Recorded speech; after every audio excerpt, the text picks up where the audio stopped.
Hello and welcome. My name is Alice Childs, and today I'm going to be sharing 5 ways to do family history in 5 minutes. This is one of my favorite presentations because people get excited when they realize that they can participate in temple and family history work in small increments, and they can do it using their phone wherever and whenever they want. I would like to start with a quote from Elder Renlund, and as we read this quote, I invite you to think about the things that you're praying for in your life. Could participating in temple and family history work be an answer that you need to help you with the things that you are struggling with? Elder Renlund says, "You will find not only protection from the temptation and ills of the world, but you will also find personal power. Power to change, power to repent, power to learn, power to be sanctified, and power to turn the hearts of your family members to each other and heal that which needs healing." The first of my 5 ways to do family history in 5 minutes is to use Ordinances Ready to find the name of an ancestor in need of temple ordinances. As members of the Church of Jesus Christ of Latter-day Saints, we believe in life after death, and we believe that our relationships with our family members can continue on through eternity. A loving Heavenly Father wants all of His children to have the blessing of these continuing relationships. So He has provided temples where we can seal families together, even after these family members are deceased. Ordinances Ready provides a way for us to quickly find ancestors in need of these ordinances. Before I show you how to use Ordinances Ready, I first want to tell you how it finds these ancestors for you. It uses a prioritized search. The first place the Ordinances Ready will look will be your own temple reservation list. The idea behind Ordinances Ready is that temple work is going to get completed. So if you already have a reservation, it's going to tell you to go ahead and finish that reservation before you can retrieve new ones. The second place it's going to look will be at names of ancestors related to you that have been shared with the temple by others. So remember, the idea behind Ordinances Ready is that it's going to help complete temple work that's already been submitted to the temple. So if I have a relative who's done a lot of family history research and has way more names than they can ever hope to complete in this lifetime, they might have shared those names with the temple. And when I use Ordinances Ready, it's going to find those. It'll match me up with my people I'm related to using the FamilySearch Tree. And then it will give me names of people who I'm related to that have been shared with the temple by others. The third place that it's going to look is at the names of persons in the tree who are in need of ordinances. So these are green temple icons, and you can see those sometimes when you're looking at your family tree. The last place it will look is for any name that's been shared with the temple, and it may not be related to you. So if it doesn't find any names in those top 3 places, it might just give you any name that's been shared with the temple, and it's okay for you to go ahead and complete that work even if they're not related to you. Now I'm going to show you how Ordinances Ready works. Open the Family Tree app, and if you have an Apple phone, you are going to tap on the temple icon at the bottom of the screen. If you have an Android phone, you'll first tap on the hamburger menu at the top left and then click on Temple. Next, you'll see the blue Ordinances Ready button right here, and you will tap on that. And a box will come up allowing you to select which ordinance you would like to do. For this example, I chose initiatory, but you can choose any of the options here for whichever ordinance you would like to do when you go to the temple. You will then see this gray screen for just a minute while it searches your reservations and other temple opportunities, and then you will see a list of people who Ordinances Ready has found for you to perform ordinances for. I just wanted to point out at this point that if you're a female, you're going to receive female names, and if you're a male, you're going to receive male names. And so if you're a parent wanting to reserve some names for one of your children, the dad will need to run Ordinances Ready for his child, or if it's a boy, and the mom will need to run it for a girl.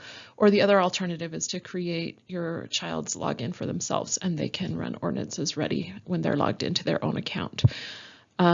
So one really fun thing that Ordinances Ready provides for us is the opportunity to be able to learn more about the person. So you can tap right here to view relationship. So you can see here that a pedigree chart opens up, and here you will see that here's me and then my dad, and it goes back through his mom's line, back to his ancestors, Isabella and George Ward, and Irish Olive Williams is the wife of one of my ancestors' other children. So up here it tells me it's the wife of my third cousin twice removed. Now, sometimes you will find that it comes up with this screen and it says no relationship found. So that's when Ordinances Ready has done what I talked about at the beginning, and it's found any name that's been submitted to the temple, whether or not they're related to you. And you can see it says right here, you can perform the ordinances even though you are not related. The next step will be to go back to that list and then hit continue. So you can see here that a QR code has been generated, and you have one of two options on this first screen.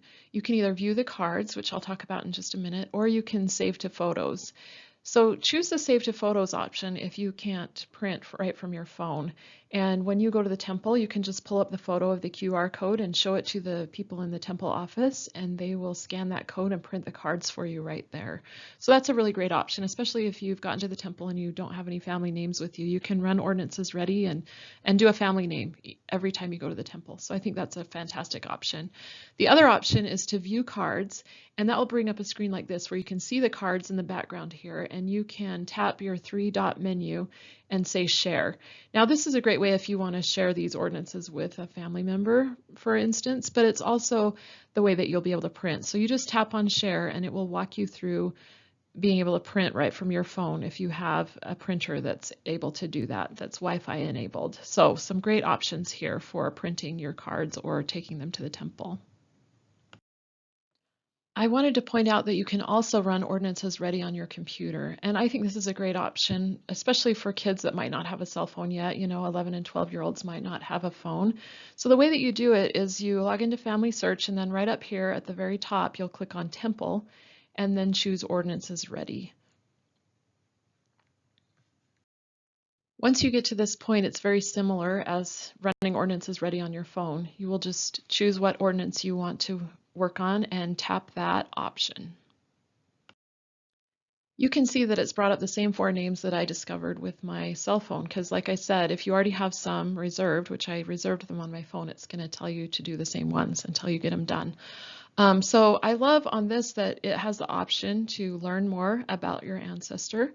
So when you tap on that, you'll be directed to her person page. And so here you can read about Maria and learn a little bit more about where she was born and who her parents were, and see if there are sources attached, and just learn a little bit more about her and connect with her.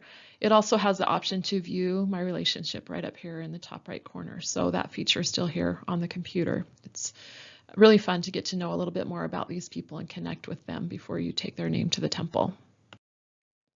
So once you've learned more about your ancestor, you can hit the back button and it will bring up the list again, and then you can tap the Take to the Temple and print your cards and go to the temple to do the work for your ancestors. So that's the first way to do family history in 5 minutes, and I love Ordinances Ready. I think it's great to help us to be able to work together to complete ordinance work for our family members. The next way to do family history in 5 minutes is to complete a task. Tasks can be either temple work or they can be attaching records to your ancestors. And FamilySearch has some great algorithms that compare information that you've entered about your ancestors in your tree or that someone else has entered to information from records that have been indexed by volunteers.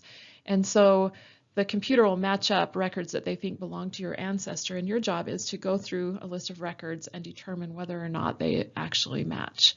So in order to access this feature, if you're on an Apple phone, you will tap the tasks at the bottom of your screen on the home screen. If you're on an Android phone, you'll hit the hamburger menu at the top left and then tap Ancestors with Tasks. So once you tap the Tasks button or the Ancestors with Tasks button, you're going to have a list that comes up of ancestors that have record hints, and the record hints are signified by these blue icons here. So you can see I have 34 ancestors with tasks. So tapping on one of them, I just selected Lorenzo Charles Daly, will bring up a list of the records that FamilySearch has found that they think might belong to Lorenzo. So your job is to look at each record and determine whether or not it actually does match Lorenzo. And if it does, then you will attach that to him. So you can just tap on the record right here. The next thing that will come up will be this screen that shows some information about Lorenzo Charles Daly. And I don't know if the record matches with the information that we know about him. So what you want to do is tap compare. And that brings up this really nice side-by-side comparison table. So on the left is the information from the record, and that's noted by this little picture of a record.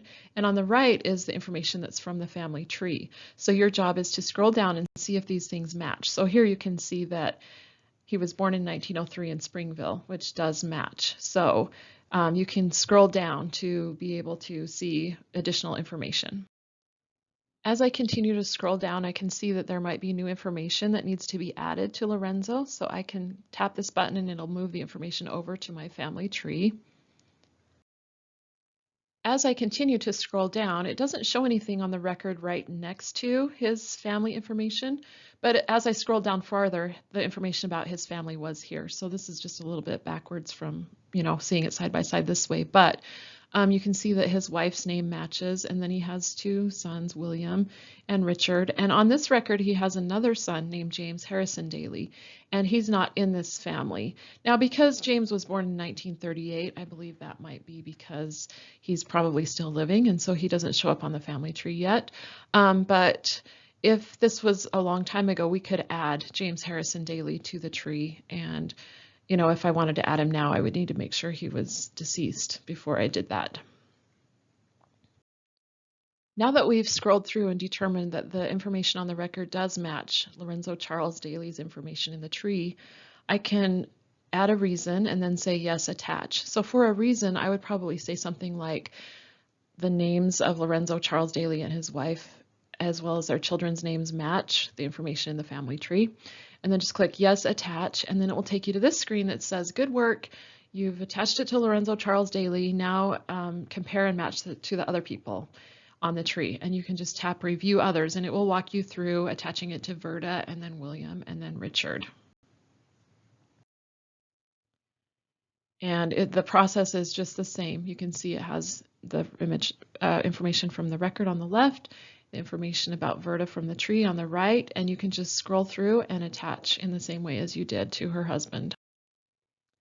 When you get to James Harrison Daly, I just wanted to show you this. Like I said, I'm not going to add him to the tree without doing further research to discover if he's still living or deceased. But if he was deceased and you wanted to add him, this is how you would add new people to the tree. You would just tap add new person or find a match, and then it would bring up possibilities from the tree. And if one of those does match, you can click it. But if none of them match, you just tap no match, and it will allow you to add him to the tree. So as I said, attaching records is a great way to find new family members. I find them all the time, and I've had people tell me that they've just found hundreds of new family members just by going through and reviewing all these hints. Here, I just wanted to show you what the last step would be to add someone to the tree, and it would be to tap the continue button at the top right-hand side of the screen, and then it would add him to the tree. And again, as I said, I did not add him to the tree. I just backed out of this because I wanted to do more research before adding him. This is a great way, as I just illustrated, to find additional family members. And when I'm completing tasks in that way, I sometimes feel like it's really random and I don't feel a lot of connection with the person that I'm attaching records for. So I like to add a little bit more of the spirit to my work. And I always encourage people to pray to know which ancestor has descendants waiting to receive ordinances. Who are you drawn to? And who is the spirit prompting you to work on? President Eyring has told us that this is a spiritual work, and we're entitled to have the Spirit with us as we are performing this work. So the Spirit will let us know through gentle promptings and just a feeling of being drawn to someone who we are, who we can be led to, and who might have family members that have work to be done.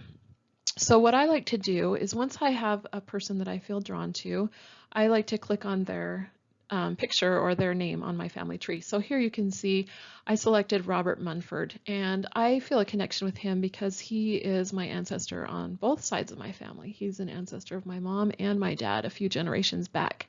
And so I just one day got really curious about him and his family and just wondered if there were family members missing. So you can just, once you click on their name, it will bring up their person page, and then you can click on the 3-dot menu right here on their page. So here you can see this menu that came up when I tapped the 3 dots, and here's an option, Descendants with Tasks.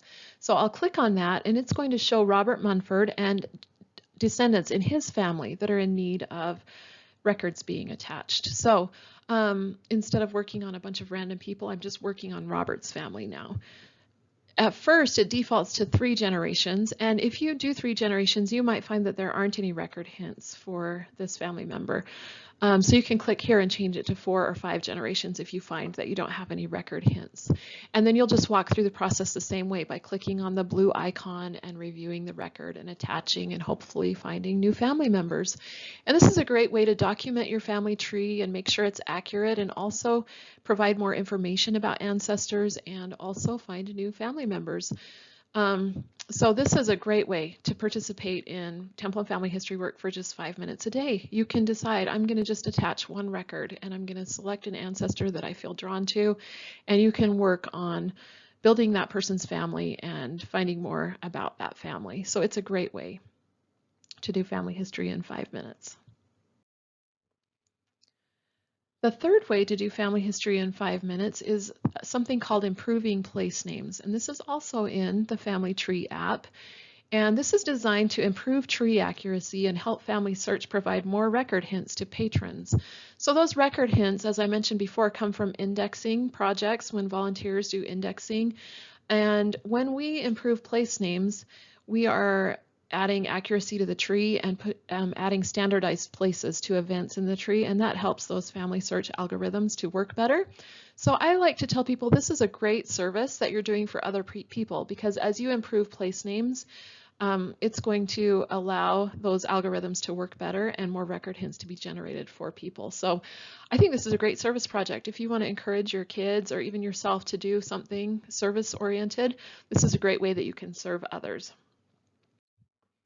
The way it works is you are going to go to More, or on the family in the Android, you'll hit the hamburger menu again up in the top left corner. But on the menu, there's a thing right here called Improve Place Names. So you'll click that, and then you'll see the instructions, and you're going to just see the user entered place and compare it to the places in other life events. And then you'll add the standardized place that's most similar to what the user entered. So you can select a country if you would like, which I would recommend if you're a beginner and if you're not familiar with other countries. It will be easier if you select a country that you're familiar with. And here you can see I've selected the United States. And then you just tap Review 10 Places. And you'll come up with a screen right here, and it just kind of tells you FamilySearch does not recognize this place. And what this looks like to me is someone has entered a place from a census, and they've entered all the place just like it shows on the census. And sometimes that's not a standardized place. And so you can scroll down to get context and to see what other events might be there. So you can see here on this, after I've scrolled down, they lived in Berwick, Columbia, Pennsylvania in 1910, and in Luzerne, Pennsylvania in 1920, and back in Berwick in 1930. So Berwick, Columbia, Pennsylvania seems to be a place. And you can see in 1940 there were a lot of other words added: Berwick Borough, Berwick Ward 4, Columbia, Pennsylvania. So I just went back and clicked Add a Standard Place. So then it comes up with all these different options, and they all look the same, but what I like to look at are the dates. So here you see Berwick, Columbia, Pennsylvania was a borough from 1776 to 1910. So this record was in 1940. So we want to choose the one that says 1910 to present, and that's how I choose which one I want to select from this list. And if you really want to get into it and you want to you want to try and figure things out and you're not sure, you can always Google different places and see and get extra context. But if you're wanting to do this in 5 minutes or less and you're not sure about the places on this list, there's an option right up here to just say skip. If you're not sure and you don't want to mess it up, you can just skip it and that's okay. It will pick it up for someone else and they can look at it later. So you can either choose to skip or choose the place that you think is the standardized place and then save. And that's all there is to it. And you do 10 and it's really quick and easy and it's a great way to serve other people and add more accuracy to the tree and allow record hints to be generated. So that's the third way to do family history in 5 minutes. The fourth way to do family history in 5 minutes is to read a story. And I love family history stories. As you learn stories about your ancestors, you will find the right moments to share them with your children and with other family members. There are a lot of studies that have been done that show that as people know their family history stories and their family narrative, they have greater resilience and higher self-esteem. I think knowing your family stories connect you to something larger than yourself, and it grounds you and gives you a sense of belonging. So I am a big fan of knowing and sharing family stories, and it's really easy in the app to be able to find stories. I just like to select an ancestor. You can see here I selected Alice Constance Banks. She's my great grandmother and she's the person I was named after. So if I click on her name, it's going to take me to her person page. And then I can click memories and it will take me to some stories. So you can see here all the different memories that have been added for her, and I can just pick one. So I tapped on Aunt Al and it brings up a story that someone typed about her and talks about her birth and parents and her life as a child, and I just think there are things that I relate to. It talks about how she learned to crochet and knit and do other fancy work. Those are things that I learned to do from my own grandmother, and I'm sure that she learned it from her mother, and so that connects me to my generations. And it talks about how as a small child, Alice was of a very quiet nature and loved to go with her grandfather Banks to take the cows to pasture. And I can relate with these things because I was very quiet as a child too, and I loved spending time with my dad when he was out doing chores or different things. So just knowing these stories helps us connect and relate. And I think when we can share these stories with our children, it helps them to connect and relate too. Just think of ways and places when you can share, maybe when you're riding in the car or at the dinner table. It would be a great time, or when you're doing family scripture study or your Come Follow Me study on Sundays, maybe you want to add a family story as part of that. It's a great way to do family history in 5 minutes. The fifth way to do family history in 5 minutes is to add a memory. And this can be done in the Family Tree app also, but I like to use the FamilySearch Memories app, which has a green icon like this. It's really easy and it's a great way to be able to keep all your memories in one place and be able to quickly do the things you need to do with them to add them to your tree. So I like to tell people that the Family Tree app that we've been working in is kind of the place where everyone can see and all the memories can be accessed by everyone. But the Memories app is your own personal album of memories. And the memories will only show up on the tree if you tag other family, tag the people so that they will show up on the tree. So I'm going to show you how to do that in just a minute. So one thing I want to point out is that memories about living people are private. Only you will be able to see the memories you add about them. So the first thing you're going to do is select which type of memory you want to add, and you just select that here. So here I selected Write Story. After selecting Write Story, this screen comes up and you can enter a story title here and enter the story content. And I love this because you can add up to 10 images. So if you have an event that you've had where you have pictures, it's great to be able to add the images that go along with the story. And it's really neat in this, if you don't like typing on your cell phone, it can be cumbersome sometimes, you can use the text-to-speech button right here and record. Well, you can speak your story and then it will automatically be entered here for you. So that's a great option too. One fun option that I wanted to share with you on the Memories app is the audio recording option. So when you're on the home screen, just tap audio recording and then it will come up with a list of prompts, and you can see there's several different prompts here, and you can choose one of those and it will take you to the screen where you can click start and just record up to 5 minutes about that particular prompt. If you don't see a question that you want to answer on the list, you can also just tap begin recording and it will just let you ask your own question and start recording about that. One thing that I've invited my parents to do is to record their testimony. I think it will be a great treasure for future generations to be able to hear Grandpa and Grandma testifying of their belief in Jesus Christ and his gospel in their own voices. So that's something that I've done, and I encourage all of you to do that too. I think it'll be a great treasure for future generations. The last thing I want to show you is how to tag your memories. Remember, I told you that if you don't tag them, they won't show up on the family tree. So what you're going to do is when you have a memory, and it doesn't matter what kind of memory, there'll be a little silhouette person here. That's the button that shows if anybody's been tagged. So you'll tap on that and it will bring up a little circle, and you can drag the green circle here to make the circle bigger or smaller, and then drag it over so it's on the face or whatever part of the memory you want to show. And then you tap right here where it says add name. After you've tapped add name, you can start typing the person's name in and then choose the person that comes up on the tree. If you just type the name in without choosing someone from the tree, it's not going to tag them to the tree. So you always want to choose the person with the little ID number by clicking this box, and then it will tag that person. You can see her name's been added into the little caption here. So once you get that, you can say done, and then it's tagged, and this memory will show up under Maud's profile on FamilySearch. And so adding memories is a great way to do family history in 5 minutes.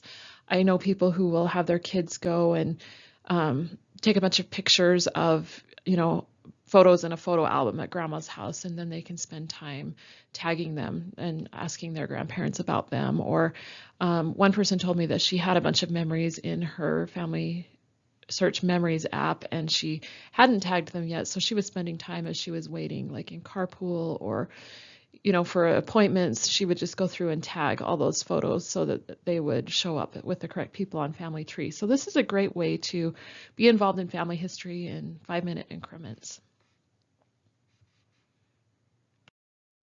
I hope you've enjoyed learning 5 ways to do family history in 5 minutes. I just want to end with some encouragement from Elder Uchtdorf. He said, "Let us set aside our fears and live instead with joy, humility, hope, and a bold confidence that the Lord is with us." I am so excited that we live in a time when we don't have to spend hours on a computer and traveling and writing letters and waiting for replies. We have the tools we need to be able to participate in temple and family history work in our pocket every day. And it is such an exciting time to be alive. And I'm so thankful for the technology that makes this possible. So I hope that this has helped you to set aside your fears and to know that you can participate in the work in 5-minute increments and that you'll be able to find joy in it. Thank you so much for watching.